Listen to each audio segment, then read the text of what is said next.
Welcome to my exam. दोस्तों आप सभी लोगों का स्वागत है आपका अपना YouTube channel my exam point में। दोस्तों आज का क्लास हमारा ईवीएस से और ईवीएस के सारे क्वेश्चन जो आज का रहेगा प्रीवियस ईयर के क्वेश्चन रहेगा और आज के सारे क्वेश्चन का दोस्तों पूरा फैक्ट के साथ मैं बताऊंगा। देखिए सारे क्वेश्चन का देखिए आप क्वेश्चन देख सकते हो, डायग्राम के साथ बिल्कुल एक्सप्लेन होगा, एनसीईआरटी के पूरे फैक्ट के साथ बताऊंगा। ठीक है, तो क्लास के अंत तक जरूर जुड़े रहिए, ठीक है ना। और क्लास स्टार्ट होने से पहले अपने दोस्तों को जरा शेयर कर दीजिए क्लास का लिंक, ठीक है। तो चलिए आज का हमारा पहला क्वेश्चन देखते हैं। पहला क्वेश्चन जो है आपके 61 नंबर, फर्स्ट क्वेश्चन आपका 61 नंबर। देखिए एक चीज है दोस्तों, आप सभी लोग जो है आंसर जरूर कमेंट करते रहिए। सारे प्रीवियस ईयर के क्वेश्चन है 2011 से लेकर 2021 तक के इंपॉर्टेंट क्वेश्चन है जो रिपीटेड ज्यादा होता है, ठीक है, वही क्वेश्चन है और रियल में आपको लगेगा हाँ सारे क्वेश्चन इंपॉर्टेंट है। तो चलिए बिना देर करके पहला क्वेश्चन देखते हैं। फर्स्ट क्वेश्चन आपका है, राजमा चावल और छोले भटूरे किस राज्य के सामान्य लोगों का सर्वप्रिय भोजन है? बताइए, कमेंट करिए। राजमा चावल और छोले भटूरे, राजमा चावल और छोले भटूरे किस राज्य के सामान्य लोगों का लोकप्रिय या सर्वप्रिय भोजन है? छत्तीसगढ़ के, गुजरात के, पंजाब के या उत्तराखंड के? कमेंट आ जाना चाहिए दोस्तों, आप सभी लोगों का कमेंट आ जाना चाहिए। किस राज्य का भोजन है दोस्तों राजमा चावल?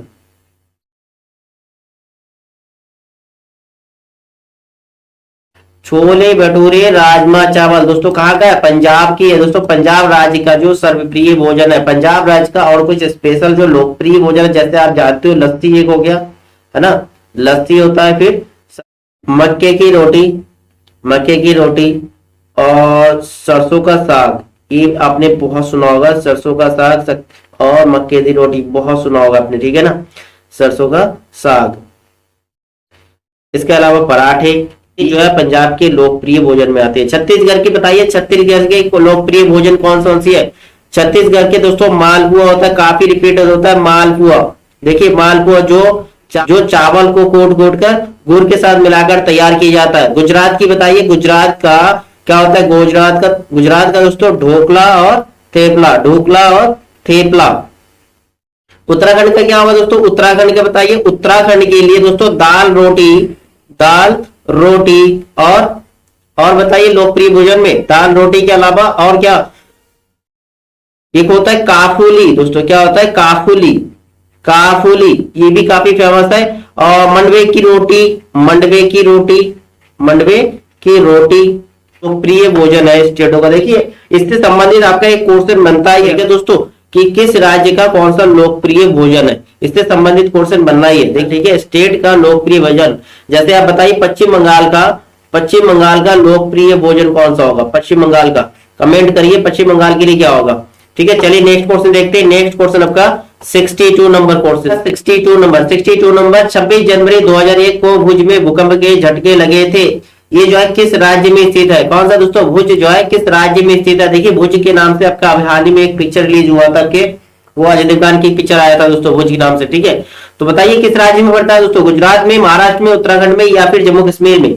आंसर आ जाना चाहिए दोस्तों आप लोगों का, आंसर कमेंट बॉक्स में आ जाना चाहिए। देखिए दोस्तों कहावत होता है, मुश्किल है पर इतना भी नहीं कि तुम कर ना सको, और दूर है मंजिल लेकिन इतना भी नहीं कि तुम पा ना सको।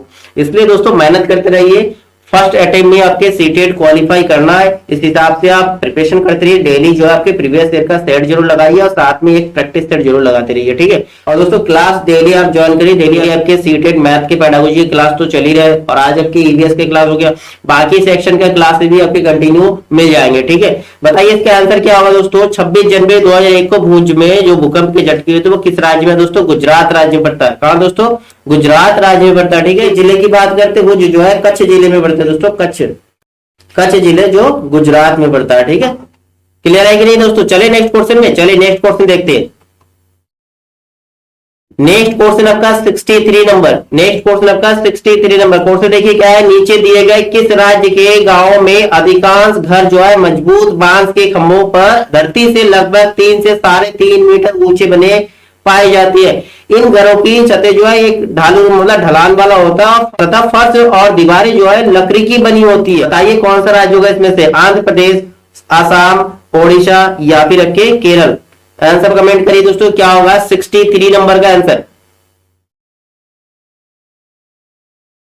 देखिए इतना ध्यान रखिए, जिस राज्य में सर्वाधिक बारिश होती है, वर्षा होती है, उस राज्य में इस प्रकार के घर बनाए जाएंगे। सिंपल सी है, मजबूत बांस के खंभों पर धरती से लगभग 3 से 3.5 मीटर ऊंचाई पर बनाए जा रहे हैं। इसका मतलब वहां बाढ़ आती है। तो कौन सा राज्य जहां हर साल बाढ़ आते हैं दोस्तों, आप लोगों को पता होगा असम राज्य है। कौन सा राज्य दोस्तों, असम राज्य है। ठीक है, आपका आंसर क्या होगा, असम राज्य। ठीक है, क्लियर है कि नहीं। चले फिर नेक्स्ट क्वेश्चन की तरफ। चलिए नेक्स्ट क्वेश्चन आपका 64 नंबर। नेक्स्ट क्वेश्चन आपका 64 नंबर। देखिए क्या कह रहा है क्वेश्चन नंबर 64। देखिए रीड कर लीजिए और आंसर दीजिए। देखिए क्वेश्चन क्या है, नई दिल्ली रेलवे स्टेशन और कानपुर रेलवे स्टेशन के बीच की दूरी 432 किलोमीटर। कितना किलोमीटर दोस्तों, 432 किलोमीटर दिया हुआ है। कोई ट्रेन जो है 16 दिसंबर 2021 को रात को कितने 21:45। 21 मतलब आपके कितना हुआ, 9:45 हुआ ना, 9:45 में कानपुर से प्रस्थान करके नई दिल्ली रेलवे स्टेशन पर अगले दिन 17 दिसंबर 2021 को 5:45 पे पहुंचती है। तो इस यात्रा में ट्रेन की औसत चाल क्या थी। ठीक है, 54 मीटर पर सेकेंड, 27 मीटर पर सेकेंड, 20 मीटर पर सेकेंड या फिर आपके 15 मीटर पर सेकेंड। बताइए आंसर क्या होगा। देखिए ये क्वेश्चन आपको लग रहा है कि हाँ मैथ के सेक्शन का है, लेकिन मैथ के सेक्शन का नहीं है, 2021 के आपके प्रीवियस पेपर का ही है। ठीक है, 2021 में सीटेट के पेपर में आया ये क्वेश्चन है आपके, ये ईवीएस में ही था। आपको लग रहा है कि मैथ सेक्शन, कोई बात नहीं, क्वेश्चन सॉल्व किया, आंसर क्या होगा, बिल्कुल सिंपल सा क्वेश्चन है। ठीक है, चाल बराबर आप लोगों को पता होगा दोस्तों, चाल पूछा है तो चाल बराबर आपका होता है दूरी बटे समय। क्या होता है दोस्तों, दूरी बटे समय होता है ना। तो अब इसमें दूरी देखे रखा है कितना, 432 किलोमीटर की दूरी हो गया कानपुर से दिल्ली की। ठीक है, 432 किलोमीटर हो गया दूरी। उसके बाद इसमें देखिए समय कितना लग रहा है भाई, समय चाहिए ना भाई, तो समय है 9:45, 21:45, 9:45 यानी कि 12:45 पे इसका टाइम हो जाएगा 3 घंटे। 3 घंटे होगा ना, 10, 11, 12, 3 घंटे हो गया। उसके बाद अगले दिन वो पहुंचते कब है भाई, पहुंच जाती है 5:45 पर। 45 आगे उधर इधर भी 45 है ना, तो इधर भी 45 है, कोई बात नहीं, यहाँ पर 5 घंटे हो जाएगा। 5 और 3 कितना, 8 घंटे हो गया। समय कितना होगा, समय निकाल लीजिएगा, 8 घंटे हो गया। 8 घंटे आपके समय हो गया। तो चाल बराबर क्या होगा दोस्तों, चाल बराबर दूरी बटे समय। दूरी बटे समय है ना, दूरी बटे समय, इट मींस आपके 432/8 होगा। 8 से काटेंगे, 8 5 40, 8 4 32। ठीक है, 54 किलोमीटर पर घंटे हो जाएंगे। ठीक है, प्रति घंटे। अब इसमें आपके आंसर किस में देके रखा है, सेकंड में देके रखा है। चलिए सेकंड में चेंज करते हैं। सेकंड में कैसे चेंज करते हैं दोस्तों, अगर आपको 5-18 वाला रूल पता नहीं है कोई बात नहीं, आप इसको ऐसे चेंज कर सकते हो। 54 को 1000 से गुना करेंगे तो आपका ये हो जाएगा मीटर में, और आपके घंटे को अगर हमें सेकंड में चेंज करना, ये हो गया मिनट, 60 से गुना कर दिया, फिर आप 60 लगाएंगे तो सेकंड हो जाएगा। 0 से 0 काटेंगे, 0 से 0 काटेंगे, 2 0 कट गए, 6 9 54 हो गया।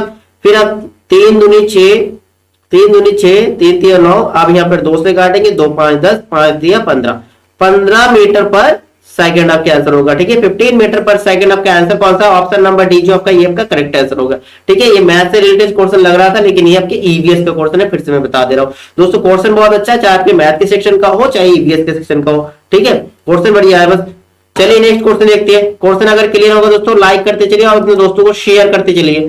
ठीक है ना, चलिए नेक्स्ट क्वेश्चन देखते हैं। नेक्स्ट क्वेश्चन आपका 65, सारे एनसीईआरटी फैक्ट के अकॉर्डिंग क्वेश्चन हो रहा है आपके, और जितने क्वेश्चन है दोस्तों ये सारे क्वेश्चन रिपीटेड क्वेश्चन है और इंपॉर्टेंट क्वेश्चन है, इसलिए दोस्तों क्लास के अंत तक जरूर जुड़े रहिए। चलिए नेक्स्ट क्वेश्चन देखिए। नेक्स्ट क्वेश्चन आपका 65, कक्षा 5 की पर्यावरण अध्ययन की एनसीईआरटी की पाठ्य पुस्तक में छपे गोलकुंडा के किले के मानचित्र में पैमाना इस प्रकार दिया है कि पैमाना जो है 1 सेंटीमीटर के बराबर आपका 110 मीटर है। देखिए ये आपके पॉइंट मेन है, 1 सेंटीमीटर 110 मीटर के बराबर पैमाना है। यदि इस मानचित्र पर फतेह दरवाजा मतलब और पतंचेरू दरवाजे के बीच की मापी गई दूरी 15.5 सेंटीमीटर है, तो इस दोनों दरवाजों के बीच की दूरी कम से कम वास्तविक दूरी कितना होगा। 16.05 किलोमीटर, 17.05 किलोमीटर, या फिर 1.705 किलोमीटर, या फिर 1.605 किलोमीटर। बताइए आंसर क्या होगा। ये भी आपको मैथ के सेक्शन जैसा लग रहा है, लेकिन यह है ईवीएस का क्वेश्चन। ठीक है, शुरू में बता दिया कक्षा 5 के पर्यावरण अध्ययन के एनसीईआरटी में। ठीक है, तो बताइए इसका आंसर क्या होगा।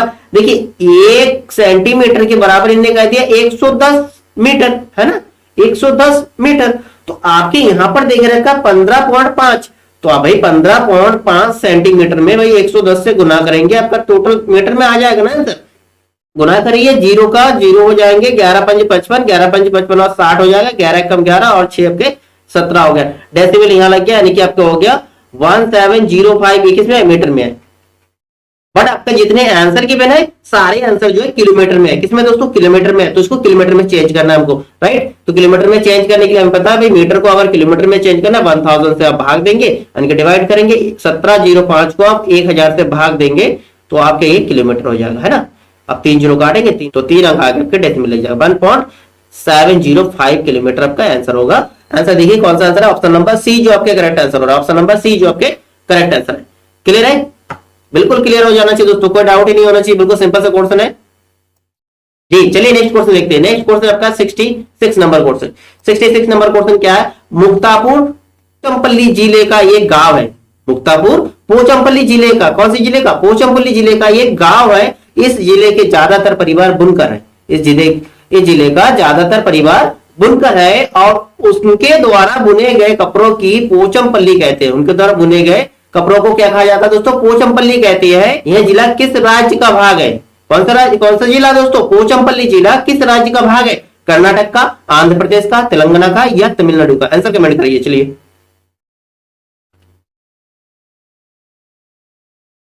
आंसर आ जाना चाहिए दोस्तों कमेंट बॉक्स में, आपका आंसर बताइए कौन से राज्य का दोस्तों पोचमपल्ली जिला है।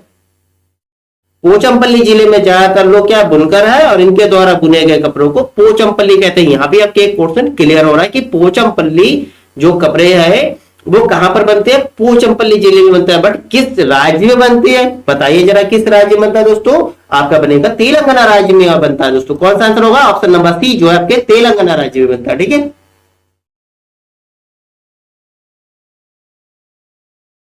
क्लियर है। चले नेक्स्ट क्वेश्चन में चलते हैं। नेक्स्ट क्वेश्चन, नेक्स्ट आपका 67 नंबर क्वेश्चन देखिए। 67 नंबर क्वेश्चन, नीचे दिए गए किस एक शहर में केवल एक प्रकार, कौन सा, खजूर के ही वृक्ष दिखाई देते हैं। ठीक है, नीचे दिया गया किस शहर के, शहर का नाम बताना आपको। पहला है आपके कांदाहार, इनके कांधार, और नेक्स्ट आपके कराची, थर्ड है बर्लिन, और फोर्थ आपके आबू धाबी। बस आपको आंसर सिंपल सी दिखाई दे रहा होगा, आप लोग सभी लोगों को पता होगा भाई खजूर सबसे ज्यादा कहां मिलते हैं, सिंपल सी भाई रेत वाली जगह पे खजूर का पेड़ उगते हैं, सबसे ज्यादा रेतीली जगह पे खजूर का पेड़। रेत और रेत जो है ये चार ऑप्शन में आपको देखने से पता चल रहा दोस्तों कहां होगा, अबू धाबी में होगा ना भाई। खजूर का पेड़ सबसे ज्यादा होने का मतलब क्या है भाई, वहां पर रेतीली मिट्टी है ना, बिल्कुल। तो आपका आंसर क्या होगा, अबू धाबी होगा, क्योंकि अबू धाबी में बरसात भी कम होता है और रेतीली मिट्टी है। चलिए नेक्स्ट क्वेश्चन देखते हैं। चलिए नेक्स्ट क्वेश्चन आपका क्वेश्चन नंबर 68। क्वेश्चन नंबर 68 देखिए, दासू क्वेश्चन है ये भी। चलिए आंसर बताइए क्वेश्चन नंबर 68 का। भोपाल गांधीनगर के ठीक पूर्व में है तथा बेंगलुरु भोपाल के ठीक दक्षिण में है, तो बेंगलुरु के सापेक्ष गांधीनगर की दिशा कौन सी है, साउथ ईस्ट यानी कि दक्षिण पूर्व, नॉर्थ ईस्ट यानी कि उत्तर पूर्व, नॉर्थ वेस्ट यानी कि उत्तर पश्चिम, साउथ वेस्ट यानी कि दक्षिण पश्चिम। बताइए आंसर क्या होगा। देखिए आपके सामने मैंने साइड में आपके इंडिया का मैप रखा है, मैप में आप देख सकते हो कहा सिंपल से पहला भोपाल, भोपाल भाई कहा, मध्य प्रदेश है ना, यहां पर होगा, मध्य प्रदेश की बात होगा ना, भोपाल भाई मध्य प्रदेश की कैपिटल है ना। नेक्स्ट आपके गांधीनगर गुजरात, गांधीनगर गुजरात, गुजरात की कैपिटल है। नेक्स्ट आपका कौन सा है, बेंगलुरु, बेंगलुरु दोस्तों कहां पर है, कर्नाटक, कर्नाटक है। अब यहां पर दोस्तों सिंपल से मैप में आपका क्या होता है, ये होता है ईस्ट, ये होता है वेस्ट, ठीक है, जिसे हम बोलेंगे ये पूर्व, ये है पश्चिम, और आपके ये हो गया नॉर्थ, मतलब उत्तर, ठीक है, नॉर्थ हो गया। और नीचे आपके कौन सा साउथ होगा, साउथ यानी कि दक्षिण। देखिए इन्हें क्वेश्चन में बता दिया कि भोपाल जो है गांधीनगर के ठीक पूर्व है, भोपाल जो है गांधीनगर के ठीक पूर्व, गांधीनगर के पूर्व साइड में ना, पूर्व साइड में, बिल्कुल। नेक्स्ट इन्हें कहा बेंगलुरु भोपाल के ठीक दक्षिण में, बेंगलुरु जो है भोपाल के, ये भोपाल है, यहाँ पर भोपाल है, तो भोपाल के दक्षिण में है। ठीक, तो आपका क्वेश्चन है बेंगलुरु के सापेक्ष गांधीनगर की दिशा, बेंगलुरु के सापेक्ष गांधीनगर की दिशा कौन सा है, ये पश्चिम है, ये आपका उत्तर है, पश्चिम और उत्तर, उत्तर पश्चिम देखिए, उत्तर पश्चिम का आंसर होगा ये।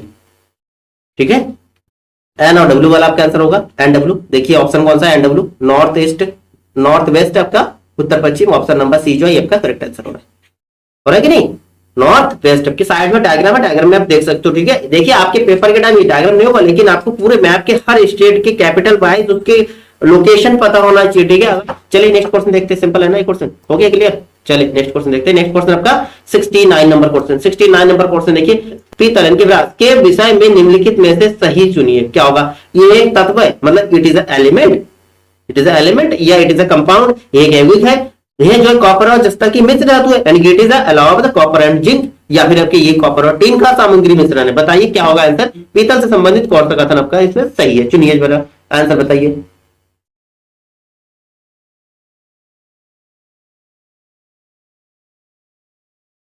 देखिए आपके पीतल होगा, कांसा हो गया, सारे अलाउंस होता है, ठीक है ना। यानी कि ये सारे मिश्र धातु होता है, मिश्र धातु होता है ना। ये भाई कॉपर और जिंक का, ठीक है, कॉपर और जिंक का Cu प्लस Zn से तैयार होता है, Cu प्लस Zn से आपका पीतल तैयार होता है ब्रश, ठीक है। क्लियर है, आपका ऑप्शन जो है सी नंबर आपका करेक्ट आंसर हो रहा है। देखिए इसमें और एक क्वेश्चन बनता है कि इसमें कॉपर और जिंक का परसेंटेज रेशियो बताओ। भाई कॉपर का होता है 70%, कॉपर होता है 70% और जिंक होता है 30%। देखिए एक नंबर ने अभी जस्ट बताया आपके कहां से, ठीक है, इसका बताइए आंसर क्या होगा, ठीक है। कांसे में कौन कौन सा एलिमेंट मिक्स होता, कौन कौन सा धातु को मिक्स करके जो है कांसे में से धातु तैयार करती है, बताइए जरा। कांसे जो है इसमें दोस्तों यही कॉपर होता प्लस में आपका जिंक ना होगा, यह टिन होता है, क्या दोस्तों, टिन होगा आपके, ठीक है। और ये रेशियो जो है आपके 90 और 10% का हो जाता है, 90 और 10% का। नोट कर लीजिएगा, बहुत अच्छा क्वेश्चन है, इंपॉर्टेंट क्वेश्चन है, कांसे का या फिर आपके पीतल का आ सकते हैं, इंपॉर्टेंट है, ठीक है। चलिए नेक्स्ट क्वेश्चन देखते हैं। नेक्स्ट क्वेश्चन आपका 70 नंबर क्वेश्चन। देखिए साइड में आपके बिल्कुल बढ़िया सा डायग्राम दिख रहा है ना, और ये जो है दोस्तों एक टेस्टी फूड बनता है इससे। बताइए कौन से स्टेट का है, बताइए। हमारे देश में एक ऐसा राज्य है जहां के लोग नारियल और टेपियोका, टेपियोका इसको क्या बोलते हैं दोस्तों, टेपियोका को अपने घर के आंगन में उगाते हैं और इन दोनों का उपयोग करके अपना स्वादिष्ट भोजन तैयार करते हैं। किस राज्य में, कर्नाटक का, केरल का, तमिलनाडु का या फिर तेलंगाना का। आंसर बताइए जरा क्या होगा। क्वेश्चन नंबर 70 का आंसर, क्वेश्चन नंबर 70 का आंसर दीजिए, किस राज्य का है ये। क्वेश्चन नंबर 70 का आंसर बताइए, किस राज्य से संबंधित है ये आपके स्वादिष्ट भोजन जो तैयार होता है आपके नारियल और टेपियोका से, ठीक है। देखिए आंसर क्या होगा दोस्तों, केरल। क्या होगा दोस्तों, केरल। केरल जहां के लोग क्या करते हैं, नारियल और टेपियोका को अपने घर के आंगन में उगाते हैं और इन दोनों का मिक्स करके क्या एक स्वादिष्ट खाना तैयार करती है, ठीक है। चलिए क्लियर हो गया होगा। नेक्स्ट क्वेश्चन देखते हैं। नेक्स्ट आपका क्वेश्चन नंबर 71, क्वेश्चन नंबर 71। देखिए क्वेश्चन नंबर 71 क्या कह रहे हैं। चांगपा, चांगवास आदिवासी लोग हैं जो पर्वतों पर रहती है। ये बड़े त्रिकोणीय आकृति के टेंटों का उपयोग रहने के लिए करती है जो इन्हें अत्यधिक ठंड से बचाते हैं। इन टेंटों का डिजाइन होता है कैसा है, 1000 वर्ष से पुराना, 1000 वर्ष से भी पुराना, लगभग 800 वर्ष पुराना, लगभग 100 वर्ष पुराना या अत्यंत आधुनिक है। देखिए डायग्राम में आप देख सकते हो ये पहाड़ों में किया जाता है, पहली पॉइंट तो ये है, ठीक है, पहाड़ों में होता है ये आदिवासी। चलिए आंसर बताइए क्या होगा।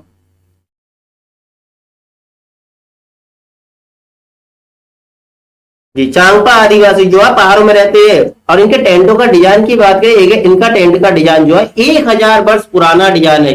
1000 वर्ष पुराना, आपका ऑप्शन नंबर ये जो है करेक्ट आंसर होगा, 1000 वर्ष पुराना है। और दोस्तों ये चांगपा जो है आदिवासी, ये जो घुमंतु जनजाति है, क्या है दोस्तों, जनजाति है, ध्यान रखिएगा, एक जनजाति है। इनका कोई एक जगह रहना का कोई ठिकाना नहीं है, ये लोग घुमंतु है। इनके द्वारा दोस्तों एक प्रसिद्ध जो शॉल उत्पादन किया जाता है पश्मीना का, क्या दोस्तों, पश्मीना। देखने पश्मीना शॉल जो है इन्हीं के द्वारा तैयार किया जाता है मुख्यतः, ठीक है।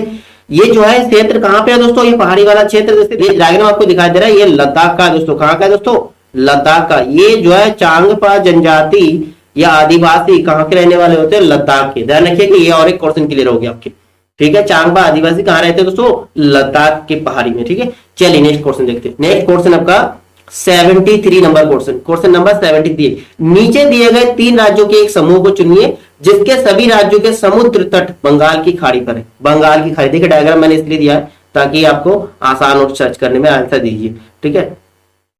एक बार आप मैप का जो है सारे स्टेट कैपिटल और किस जगह कौन सा लोकेशन एक बार घर बैठे एक बार ऑब्जर्व कर लीजिएगा, इससे रिलेटेड क्वेश्चन बनता ही है, ठीक है। देखिए पहला ऑप्शन है उड़ीसा, आंध्र प्रदेश, तमिलनाडु, पश्चिम बंगाल, तमिलनाडु, केरल, महाराष्ट्र, आंध्र प्रदेश, तेलंगाना, केरल, कर्नाटक, तेलंगाना। देखिए 2-4 राज्य का अगर बेसिक नॉलेज है तब भी आंसर देख सकते हो। ये ऑप्शन नंबर सी देखिए, महाराष्ट्र। महाराष्ट्र में क्या है, महाराष्ट्र आपके इधर, महाराष्ट्र आपके बे ऑफ बंगाल में कहां पड़ता है अभी, ये तो पहले ही कट जाएगा। फिर इधर आप देखिए कर्नाटक, कर्नाटक भी आपके साइड में आपके, तो यहाँ पर आपके कर्नाटक है तो ये भी कट जाएगा भाई, कर्नाटक वाला कट गया। आपका ऑप्शन रहेगा 2। अब ये मैप में देख लीजिए, पहला आप देख दो इधर, ये जो है कौन सा है दोस्तों, तमिलनाडु है। ये आपका कौन सा है, आंध्र प्रदेश, ठीक है। और ये उड़ीसा, उड़ीसा, फिर आपके वेस्ट बंगाल, पश्चिम बंगाल, और यहां पर था त्रिपुरा और मिजोरम, ठीक है। तो इससे रिलेटेड ऑप्शन देख लीजिए कौन सा होगा।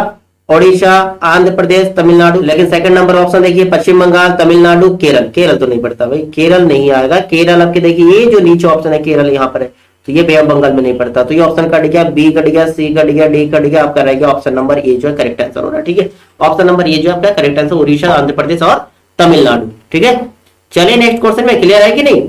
चलिए नेक्स्ट क्वेश्चन देखते हैं। नेक्स्ट क्वेश्चन आपका 74 नंबर, देखिए 74 नंबर, कुछ महिलाएं डांस करती हुई आपको दिखाई दे रहा है। चिराव कहाँ का लोक नृत्य है, उड़ीसा का है, असम का है, छत्तीसगढ़ का है, मिजोरम का है।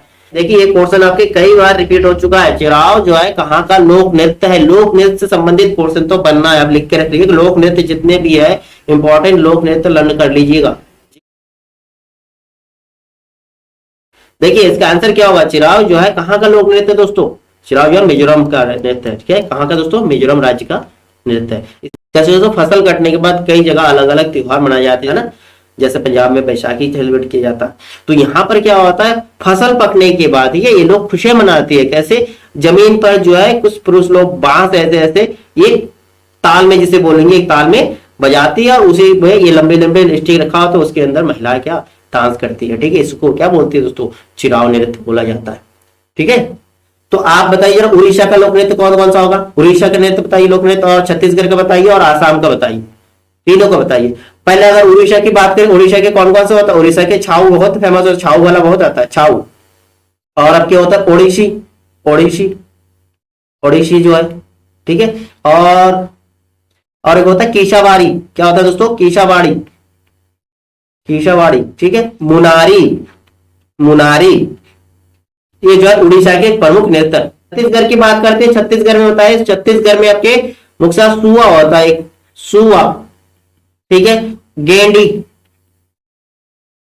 फिर अब क्या होता है, सरहुल, सरहुल। और आपको अगर एक आध एक्स्ट्रा आता है तो जरूर कमेंट करिए, कमेंट बॉक्स में भर दीजिए जरा कौन सा होगा। ठीक है, और आपके रहेगा आसाम, आसाम वाला बताइए ना, आसाम का क्या होगा दोस्तों, आसाम की बहू बोलते ना, तो आसाम की क्या होगा, पहला तो हो जाएगा बिहू, क्या होगा दोस्तों, बिहू। ठीक है, ये तो फेमस है बिहू जी। नेक्स्ट आपका कौन सा, बागरुम्बा, क्या होता है, बागरुम्बा, बगरुम्बा। ठीक है, बगरुम्बा। ठीक है, नोट कर लीजिएगा, बगरुम्बा होता है। ठीक है, ठीक है दोस्तों, तो इसी प्रकार आप उत्तर प्रदेश का कमेंट करिए, उत्तर प्रदेश का लोक नृत्य। ठीक है, उत्तर प्रदेश का प्रमुख लोक नृत्य कमेंट करिए, कमेंट बॉक्स में आंसर आ जाना चाहिए जी, कमेंट बॉक्स में आंसर दिए उत्तर प्रदेश के लिए लोक नृत्य। चलिए नेक्स्ट क्वेश्चन देखते हैं। नेक्स्ट क्वेश्चन आपका 75 नंबर क्वेश्चन, कौन सा दोस्तों, 75 नंबर क्वेश्चन। देखिए क्वेश्चन क्या है, हमारे देश में एक ऐसा क्षेत्र है जो ऊंचा, सूखा और समतल है और ठंडे रेगिस्तान के नाम से जाना जाता है। यह वर्षा बहुत ही कम होती है, यह बर्फ से ढके पर्वत और सूखे ठंडे सपाट मैदान। यह क्षेत्र कहाँ का भाग हो सकता है, बताइए, जम्मू एंड कश्मीर का, लेह और लद्दाख का, हिमाचल प्रदेश का, या मेघालय का। बताइए जरा आंसर क्या होगा, 75 का आंसर बताइए। क्या कहा गया, ऊंचा होगा, सूखा, समतल है, रेगिस्तान के नाम से जाना जाता है, ठंडे रेगिस्तान के नाम से जाना जाता है। किससे, ठंडे रेगिस्तान के नाम से जाना जाता है। वर्षा बहुत कम होता है, बर्फ से ढकी रहता है जी। आंसर जम्मू कश्मीर में मत जाइए, क्या होगा आंसर, लद्दाख होगा, लेह एंड लद्दाख। क्या होगा, लेह एंड लद्दाख का भाग हो सकता है। ठीक है, लेह एंड लद्दाख का भाग होगा जी। जी, क्लास अगर अच्छा लगे तो लाइक करते चलिए और अपने दोस्तों को शेयर करिए। चलिए नेक्स्ट क्वेश्चन देखते हैं। नेक्स्ट क्वेश्चन आपका 76 नंबर, 76 नंबर क्वेश्चन क्या, the nature of the environmental studies at the primary level. ठीक है, इसके आपके टीचिंग से संबंधित क्वेश्चन है। प्राथमिक स्तर पर पर्यावरण अध्ययन की प्रकृति है, अनुपूरक, एकल विषय, या एकीकृत, या पाठ्य पुस्तक। ठीक है, सप्लीमेंट्री, सिंगल सब्जेक्ट, या इंटीग्रेटेड, या टेक्स्ट बुक बेस्ड। कैसा पढ़ाएंगे प्राथमिक स्तर में पर्यावरण को, आप कैसे पढ़ाना चाहोगे बच्चों को, किस प्रकार की प्रकृति होना चाहिए बताइए। बहुत अच्छा क्वेश्चन है जी।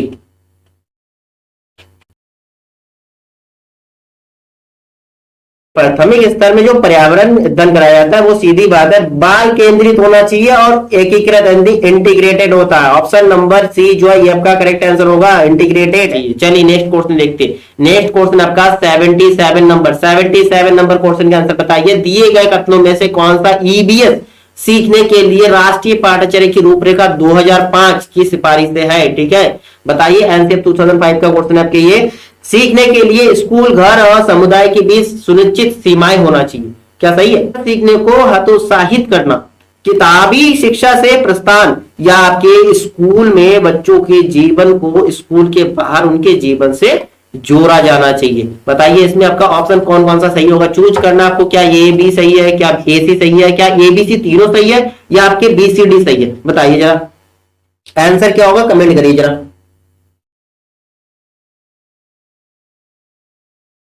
तो आपका आंसर क्या होगा दोस्तों, सीखने के लिए स्कूल, घर और समुदाय की भी सुनिश्चित सीमाएं होना। क्या ये सही है? सुनिश्चित सीमाएं तो होना नहीं चाहिए, ठीक है, बिल्कुल। शार्प बाउंड्रीज पॉइंट नहीं आना चाहिए, शार्प बाउंड्री रखना नहीं सही है, ठीक है। समुदाय के साथ जोड़ के बच्चों को सिखा सकते हैं, घर के लोगों से भी बच्चे ईवीएस सीखते हैं, ठीक है ना। चलिए नेक्स्ट आपका है डिस्करेज रोड लर्निंग। जी बिल्कुल, रोड लर्निंग को भाई डिस्करेज करना चाहिए, ठीक है, हतोत्साहित रखना चाहिए, उत्साहित नहीं। आपका ये तो सही है, ठीक है। नेक्स्ट आपका किताबी शिक्षा से प्रस्थान, ठीक है, departure from the bookish learning. भाई किताबी लर्निंग से बेटर हम क्या कर सकते हैं, उसको प्रत्यक्ष रूप से शिक्षा देखें, ठीक है। तो ये भी पॉइंट आपके एनसीएफ 2005 का ही एक सिफारिश है, ठीक है। किताबी लर्निंग वाला पॉइंट से किताबों से दूर रखा के प्रकृति से जोड़ने की कोशिश करना चाहिए। नेक्स्ट आपका ऑप्शन नंबर डी देख लीजिए, क्या कर रहा है, स्कूल में बच्चों के जीवन को स्कूल के बाहर उनके जीवन से जोड़ा। बिल्कुल, स्कूल के जीवन को स्कूल के बाहर उनके जीवन को जोड़ा जाना चाहिए। बिल्कुल, ऑप्शन नंबर डी भी आपके बिल्कुल करेक्ट है, एनसीएफ 2005 का ये भी सिफारिश है आपका। और आपका फिर आंसर क्या हो रहा है, बी सी डी। ऑप्शन देखिए बी सी डी कौन सा हो रहा है, ऑप्शन नंबर डी जो है बी सी डी। बिल्कुल, ऑप्शन नंबर डी आपका करेक्ट आंसर हो रहा है, बी सी डी। क्लियर है? चले फिर नेक्स्ट क्वेश्चन में, नेक्स्ट क्वेश्चन देखते हैं। नेक्स्ट क्वेश्चन आपका 78 नंबर, बताइए 78 नंबर का आंसर क्या होगा। 78 नंबर का देखिए, प्राथमिक स्तर पर पर्यावरण अध्ययन का उद्देश्य निम्नलिखित में से कौन सा हो सकता है। पहला ऑप्शन आपका है विशेष रूप से प्राकृतिक पर्यावरण के संबंध में बच्चों की जिज्ञासा और रचनात्मकता का पोषण करना। दूसरा ऑप्शन आपका है पर्यावरण के मुद्दों के बारे में जागरूकता विकसित करना। या थर्ड ऑप्शन है बच्चों को खोजपूर्ण और व्यावहारिक गतिविधियों में शामिल करना। फोर्थ ऑप्शन आपका है बच्चों को ज्ञान के लिए एक निश्चित निकाय प्राप्तिकर्ता के रूप में देखना चाहिए। किस रूप में? प्राप्तिकर्ता के रूप में। आपका ऑप्शन क्या होगा, सही ऑप्शन चूज करिए आप, जो है एसीडी, एबीसी, बीसीडी या फिर केवल सी और डी, कौन सा राइट होगा बताइए। आंसर बताइए, 78 का आंसर क्या होगा।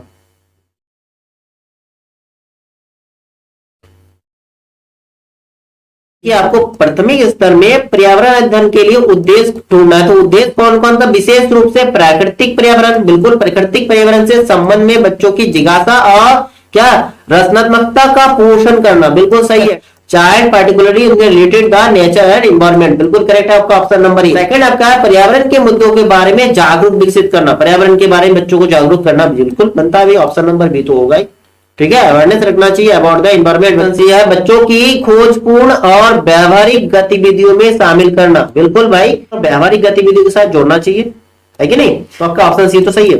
नेक्स्ट आपका ऑप्शन डी में क्या कह रहा है, बच्चों को ज्ञान के एक निश्चित निकाय के, भाई यह फिक्स्ड नहीं होना चाहिए, ठीक है, नॉलेज कभी फिक्स्ड नहीं होता है भाई। तो आपका आंसर क्या हो रहा है इसमें, ऑप्शन देखिए ए बी और सी वाला, देखिए A B C, option number B जो ये आपका करेक्ट आंसर है, ठीक है। ऑप्शन नंबर बी जो आपका करेक्ट आंसर है, ए बी सी। क्लियर है? चलिए नेक्स्ट क्वेश्चन में, फिर चलिए नेक्स्ट क्वेश्चन देखते हैं। नेक्स्ट क्वेश्चन आपका 79 नंबर, प्राथमिक स्तर पर पर्यावरण अध्ययन की शिक्षा शास्त्र के संबंध में निम्नलिखित में से कौन सा कथन जो है सत्य है। बताइए, यह बाल केंद्रित है, यह किताबी है, इसमें प्रशिक्षक के रूप में शिक्षक शामिल है, या फिर ये व्यक्ति प्रथाओं पर केंद्रित है। बताइए आंसर क्या होगा। इसका आंसर जस्ट इससे पहले हमने बता ही दिया था, क्या 79 का आंसर जो है मैंने अभी बताया था क्या होना चाहिए दोस्तों, बाल केंद्रित होना चाहिए पर्यावरण, बाल केंद्रित एंड एकीकृत इंटीग्रेटेड एंड ट्रेंड होना चाहिए। ऑप्शन नंबर ए जो है इसका करेक्ट आंसर होगा, ऑप्शन नंबर ए करेक्ट होगा, यह बाल केंद्रित होना चाहिए दोस्तों। चलिए नेक्स्ट क्वेश्चन देखते हैं। नेक्स्ट क्वेश्चन आपका 80 नंबर क्वेश्चन क्या है, प्राथमिक स्तर पर ईवीएस की सीखने सिखाने की प्रक्रिया शिक्षा के लिए चुनौतीपूर्ण है, बिल्कुल है, चैलेंजिंग है तो है। तो कौन कौन से चैलेंजिंग है, देखिए पहला कह रहा है बच्चों के लिए रचनात्मकता और पहल करने के लिए, ठीक है, बच्चों की जो क्रिएटिविटी और उसमें जो पहल करने के लिए चुनौती है कि नहीं, बताइए आंसर बताइए। आपके बच्चों द्वारा रटकर सीखने के लिए, बच्चों द्वारा रटकर सीखने के लिए, या नेक्स्ट आपका ऑप्शन डी है अवधारणा की कॉन्सेप्ट की बात करें, कॉन्सेप्ट का वर्णन करने के लिए, या फिर ईवीएस पाठ है पुस्तकों को सीखने के लिए एकमात्र संसाधन के रूप में उपयोग करने के लिए, एकमात्र संसाधन, ठीक है। तो क्वेश्चन नंबर 80 का आंसर बताइए क्या होगा। चैलेंजिंग क्या है दोस्तों, टीचर के लिए चैलेंजिंग क्या होगा, एक टीचर के लिए ईवीएस टीच करने के लिए क्या चैलेंजिंग होता है भाई, बच्चों को क्रिएटिविटी, बच्चों को रचनात्मकता की क्रिएटिविटी एंड पहल यानी कि इनिशिएटिव कितना ज्यादा इंटरेस्टिंग बना सकते क्लास को, इसके बारे में टीचर के एक चैलेंजिंग होता है, ठीक है ना। या रटने की प्रवृत्ति, या फिर आपके कॉन्सेप्ट वाला प्रवृत्ति, या फिर आपकी एकमात्र संसाधन मानना, इन तरीके से तो ईवीएस सिखा भी नहीं सकते बच्चों को। ठीक है, आपको भाई बच्चों को भाई प्रकृति से जोड़ना है। ठीक है, क्या है ईवीएस सिखाने के लिए। तो आपका ऑप्शन जो है ए नंबर करेक्ट आंसर हो रहा है। ऑप्शन नंबर ए जो है करेक्ट आंसर 80 नंबर का। ठीक है, चलिए नेक्स्ट क्वेश्चन देखते हैं। नेक्स्ट क्वेश्चन आपका 81 number question. 81 number question, which of the following can maximally facilities learning of EVS, निम्नलिखित में से कौन सा ईवीएस सीखने की अधिकतम सुविधा प्रदान कर सकता है। संदर्भ पुस्तकें, जो रेफरेंस बुक होता है वो होता है, या फिर कहानियां और आख्यान, पाठ्य पुस्तक, परीक्षा या विवरण। बताइए क्वेश्चन नंबर 81 का आंसर क्या होगा। दोस्तों आंसर आप लोगों को बिल्कुल पता होना चाहिए भाई। क्या हो बच्चों को बारे ईवीएस पढ़ाना है तो कहानी के माध्यम से और स्टोरीज के माध्यम से, और उसके नेगेटिव जो भी होता है क्या व्याख्या वगैरह, आपको उसके प्रॉफिट बताना है, क्या फायदा होता है, क्या नुकसान होता है, पर्यावरण को किस प्रकार हम सही रख सकते हैं, सारे पॉइंट को बच्चों को बताना है क्या कहानी के माध्यम से। तो बच्चे भी इंटरेस्टेड रहेंगे, कहानी के साथ साथ कुछ नॉलेज सीखेंगे। Simple C option number B जो आपका करेक्ट आंसर है ना। चलिए नेक्स्ट क्वेश्चन देखते हैं। नेक्स्ट क्वेश्चन आपका 82 नंबर क्वेश्चन। 82 नंबर, निम्न में से प्राथमिक स्तर पर पर्यावरण अध्ययन के पाठ्यक्रम का विषय क्या होना चाहिए। परिवार और दोस्त, परिवार के साधन, जल संरक्षण, या फिर हमारा स्वभाव। क्या होना चाहिए प्राथमिक स्तर पर। ठीक है, प्राथमिक स्तर पर पर्यावरण का अध्ययन। ठीक है, इसमें जो है दोस्तों मुख्यतः 6 थीम थे। कितने मुख्यतः 6 थीम थे। बाल केंद्रित एकीकृत के मुख्यतः 6 थीम थे। क्या था, परिवार और दोस्त। पहला तो आपके ये हो गया परिवार और दोस्त, ऑप्शन नंबर ये तो आपका ये हो गया। ठीक है, अब बाकी आपके 5 और थीम कौन कौन सी है जो प्राथमिक स्तर पर पर्यावरण अध्ययन के पाठ्यक्रम का विषय है। ठीक है, बताइए जरा क्या है सिलेबस बताइए। पहला हो गया आपके ये, सेकंड आपका पहला हो गया आपके परिवार और दोस्त, सेकंड आपका क्या है, सेकंड आपका दोस्तों भोजन होगा। क्या होगा, भोजन। थर्ड आपका आश्रय, क्या होगा दोस्तों, आश्रय मतलब निवास स्थान जिसे बोल सकते हैं आप, आश्रय। फोर्थ आपका क्या होगा दोस्तों, फोर्थ है पानी। क्या होगा दोस्तों, पानी। फिफ्थ आपका होगा यात्रा। क्या दोस्तों, यात्रा। सिक्स आपकी कौन सा है, चीजों को। सिक्स आपका है चीजों जो हम बनाते और करती है, चीजें जो हम बनाते हैं, चीजें जो हम बनाते हैं और सीखते हैं। ठीक है, बनाते हैं और सीखते हैं। ठीक है, तो पर्यावरण अध्ययन के आपके पाठ्यक्रम के मुख्यतः 6 थीम हो गए, ध्यान रखिएगा 6 थीम। ठीक है, चलिए नेक्स्ट क्वेश्चन देखते हैं। नेक्स्ट क्वेश्चन आपका 83 नंबर क्वेश्चन। बताइए ईबीएस सीखने में क्रियाकलापों को करके सीखने का अनुभव प्रदान करने के लिए आयोजित किया जाता है। क्या, साइकोमोटर कौशल विकसित करने के लिए। ठीक है, डेवलप द साइकोमोटर स्किल्स, या फिर आपके जोड़ तोड़ कौशल विकसित करने के लिए, to develop the manipulative skills, आपके करके सीखने के लिए, या फिर आपके याद रखने की क्षमता विकसित करने के लिए। सही ऑप्शन चूज करिए, क्या होगा, एबीसी या फिर बीसीडी या फिर एबीसी या फिर बीडी। क्या होगा आंसर आपका, सही आंसर क्या होगा, 83 नंबर का आंसर बताइए, क्वेश्चन नंबर 83। भाई बच्चों को मोटिव करने के लिए साइकोमोटर यानी कि मनोप्रेरणा तो होना चाहिए, ऑप्शन नंबर फर्स्ट तो सही है। फिर डेवलप द मैनिपुलेटिव स्किल्स, ये भी सही है, मैनिपुलेटिव स्किल्स भी देना चाहिए। ठीक है, जोड़ तोड़ कौशल विकसित करने के लिए। नेक्स्ट करके सीखना इंपॉर्टेंट है भाई, करके सीखना होना चाहिए। इसके अलावा जो आपके रोटे रहेंगे रटन प्रणाली को कम करने की कोशिश करना चाहिए। नेक्स्ट आपके पुस्तक ज्ञान को कम करके आपकी कौन सा प्राकृतिक से जोड़ना चाहिए बच्चों को। ठीक है, तो आपका ए बी सी ये तीनों तो सही है। ठीक है, लास्ट आपके याद रखने की क्षमता विकसित करने के लिए, याद रखने की क्षमता विकसित करने के लिए आपके ईवीएस सीखने विकल्पों में नहीं आता। तो ऑप्शन नंबर आपका कौन सा सही होगा, ए बी सी ऑप्शन देखिए, ऑप्शन आपका ए वाला करेक्ट होगा, ए बी सी। ठीक है, ए बी सी। चले फिर नेक्स्ट क्वेश्चन में। नेक्स्ट क्वेश्चन आपका 84 नंबर। नेक्स्ट क्वेश्चन आपका 84 है, बच्चों को ईवीएस की सार्थक सीख दी जा सकती है यदि, पहला ऑप्शन है गतिविधियां आयोजित की जाती है, नेक्स्ट ऑप्शन है गतिविधियों के बाद चर्चा आयोजित की जाती है, थर्ड ऑप्शन है शिक्षक द्वारा बच्चों के स्थानिक संदर्भों के अनुसार गतिविधियां संचालित की जाती है। आपका लास्ट डी नंबर ऑप्शन है, बच्चों द्वारा डिजाइन किए गए समूह कार्य को शिक्षक द्वारा बढ़ावा दिया जाता है। तो आपका सही आंसर क्या होगा, चूज करिए, एबीसी, बीसीडी, एसीडी या फिर एबीडी। क्या होगा आंसर आपका, ठीक है। तो सही आंसर क्या होगा, बच्चों को ईवीएस की सार्थक सीख देना। तो इसमें पहला पॉइंट में गतिविधियों के बाद चर्चा आयोजित की जाती है, बिल्कुल सही है, गतिविधियों के बाद चर्चा आयोजित की जाना चाहिए। गतिविधि आयोजित की जाती है नहीं, गतिविधियों के बाद जो चर्चा आयोजित की, सार्थक सीख देना, आपके जो भी गतिविधि है उसके बाद उसके बारे में चर्चा आयोजित की जाना चाहिए। नेक्स्ट आपका शिक्षक द्वारा जो है बच्चों को जो भी उसके लोकल कॉन्टेक्स्ट है ना उसके बारे में, जो संदर्भ के बारे में गतिविधियां संचालित की जाना चाहिए। ठीक है, नेक्स्ट आपका है बच्चों द्वारा जो भी क्रिएटिव पॉइंट, बच्चों द्वारा जो भी क्रिएटिव चीज किए गए, ठीक है, डिजाइन वगैरह तैयार किया, उसको प्रमोट करना, ठीक है, बढ़ावा देना चाहिए। ऑप्शन नंबर डी जो आपका करेक्ट आंसर है। तो यहाँ आपके सही आंसर क्या होगा, B C D. Option number B जो है आपका सही आंसर होगा, बी सी डी, है ना। चले नेक्स्ट क्वेश्चन में। नेक्स्ट क्वेश्चन आपका 85 नंबर देखिए, पौधे विषय के मुद्दे बच्चों के लिए सार्थक हो सकते हैं यदि हम क्या करें, बच्चों को थीम आधारित वर्कशीट दी जाती है, या फिर क्षेत्र भ्रमण मुद्दों के इर्द गिर्द आयोजित की जाती है, या फिर शिक्षक द्वारा प्रदर्शन किए जाते हैं, या फिर आपके आमंत्रित व्याख्यानों के बाद सामूहिक कार्य का आयोजन किया जाता है। बताइए आंसर क्या होगा 85 नंबर का। 85 नंबर का आंसर बताइए, कमेंट करिए 85 नंबर का आंसर क्या होगा। तो भाई पौधे के बारे में, विषय के बारे में बच्चों के लिए सार्थक अगर कोई भी चीज कर सकते भाई क्षेत्र भ्रमण, भाई फील्ड ट्रिप्स ले जाना चाहिए बच्चों को, उसके इर्द गिर्द जो भी आयोजित की जाती है ना, प्रकृति से जोड़ना है बच्चों को, ठीक है ना, प्रकृति से जोड़ना है, तभी तो आपके भाई पौधे वाला पॉइंट भी क्लियर कर सकते हो बच्चों का, ठीक है, क्लियर है। चलिए नेक्स्ट क्वेश्चन देखते हैं। नेक्स्ट क्वेश्चन आपका 86 नंबर, नेक्स्ट क्वेश्चन आपका 86 नंबर, आंसर दीजिए 86 नंबर का। क्या करें, ईबीएस पाठ्य पुस्तक के अलावा निम्नलिखित में से कौन ईबीएस सीखने के लिए अधिकतम उपयोग संसाधन हो सकता है। न्यूज़पेपर, इनके समाचार पत्र, या फिर आपके सर्वेक्षण, या फिर ट्विटर, या फिर आपके समुदाय के सदस्य। क्या होगा आपका आंसर, ए बी डी होगा, बीसीडी होगा, एसीडी होगा, या एबीडी होगा।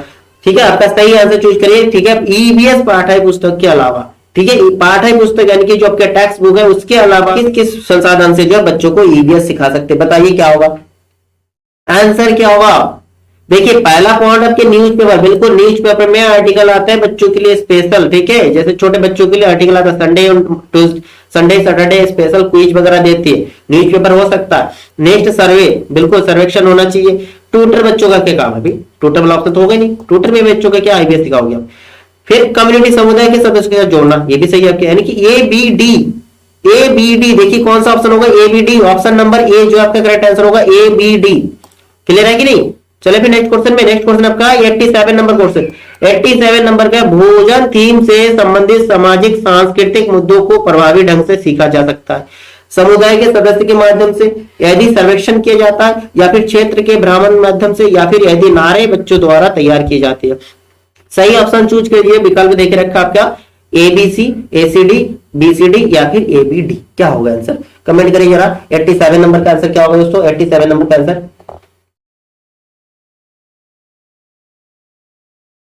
संबंधित सामाजिक सांस्कृतिक क्या सा, सोशल कल्चरल इशू रिलेटेड आपका फूड थीम रखना है, तो आप समुदाय के सदस्य के माध्यम से, बिल्कुल सही होना चाहिए, समुदाय के सदस्य के माध्यम से हम कर सकते हैं। नेक्स्ट है यदि सर्वेक्षण किया जाए, बिल्कुल ये फिर सर्वे कंडक्ट कर सकते हैं। क्षेत्र भ्रमण के माध्यम से, क्षेत्र का भ्रमण के माध्यम से बिल्कुल होना चाहिए, क्षेत्र के भ्रमण के माध्यम से कर सकते हैं। If slogan are prepare by the children, भाई स्लोगन आपके थीम रखना, तो स्लोगन वाला बच्चों से कोई रिलेटेड नहीं है, तो आपका ऑप्शन क्या होगा, ए बी सी। देखिए ऑप्शन कौन सा, ऑप्शन नंबर ए जो करेक्ट आंसर होगा, ए बी सी। ठीक है ना। चलिए 88 क्वेश्चन नंबर में, चलिए 88 क्वेश्चन देखिए आपका आंसर देते रहिए, थोड़ा स्पीड मेंटेन करिए। ईबीएस सीखने के लिए समूह कार्य को बढ़ावा दिया जाता है, सबसे उपयुक्त कारण बताइए। वे सहपाठी अधिगम को बढ़ावा देती है, या वे बच्चों के लिए सामाजिक संपर्क में सुधार करती है, या फिर बच्चों के बीच सहयोग को बढ़ावा देती है, या फिर ईबीएस सीखने के लिए एकमात्र प्रभावी रणनीति है।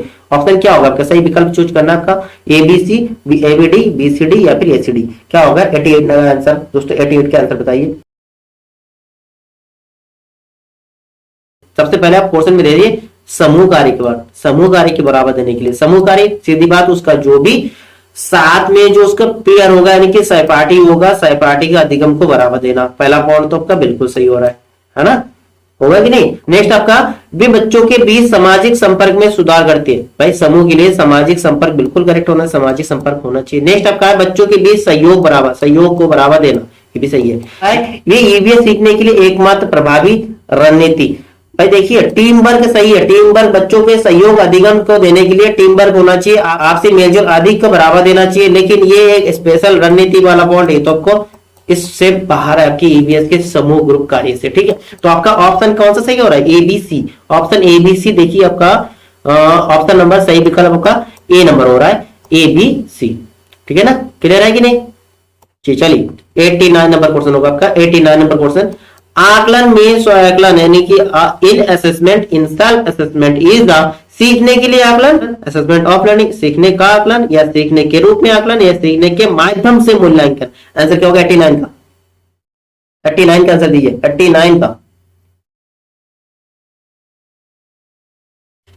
स्वयं आकलन, देखिए देखिए यहाँ पर की पॉइंट क्या है, स्वयं आकलन। सेल्फ असेसमेंट की बात करना है तो सेल्फ असेसमेंट सीखने के रूप में आकलन हो सकता है, असेसमेंट एज अ लर्निंग में हो सकता है, एज अ लर्निंग में होगा। ठीक है, ऑप्शन नंबर सी जो है यही आपका करेक्ट आंसर होगा दोस्तों। ठीक है, चलिए नेक्स्ट क्वेश्चन देखते हैं। नेक्स्ट क्वेश्चन आपका 90 नंबर, क्वेश्चन नंबर 90 क्या है, शिक्षक की डायरी में दर्ज जानकारी का उपयोग शिक्षक द्वारा किया जाता है किस लिए दोस्तों, शिक्षण अधिगम रणनीतियों की समीक्षा और संशोधन के लिए, या फिर बच्चों के सीखने की प्रकृति रिपोर्ट विकसित करने के लिए, या फिर आपके बच्चे के सीखने के लिए साक्ष्य दर्ज करने के लिए, या फिर स्कूल का रिकॉर्ड रखने के लिए। क्या होगा, शिक्षक की डायरी में जो दर्ज जानकारी होता है वो क्या क्या चीज होता है, बताइए जरा, ऑप्शन बताइए क्या होगा सही होगा।